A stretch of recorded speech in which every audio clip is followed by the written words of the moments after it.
Mm, Hmm.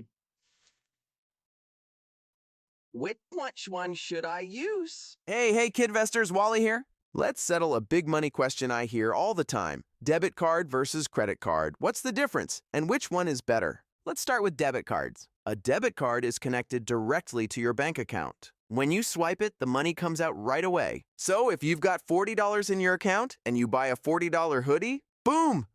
Your balance goes to zero. No surprises.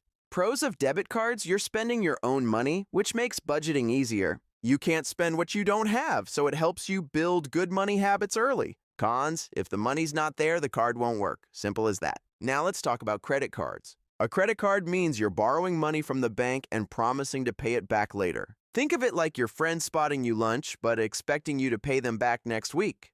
Pros of credit cards, they can help you build credit for things like mortgages, getting approved for an apartment, or buying a car, and are useful for emergencies if you've exhausted your savings. Cons? If you use credit cards for things you can't actually afford, you can end up in debt. And if you don't pay the balance on time, hello interest, aka extra money you didn't plan to spend, which puts you into further debt. That's why it's super important to understand due dates and statement dates.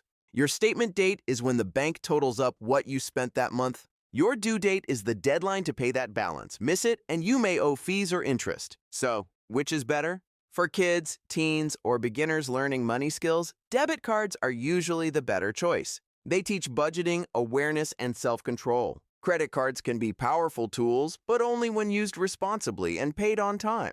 Bottom line, debit helps you learn, credit helps you build, but only if you're ready. Spend smart, pay attention, and remember, just because you can swipe doesn't mean you should.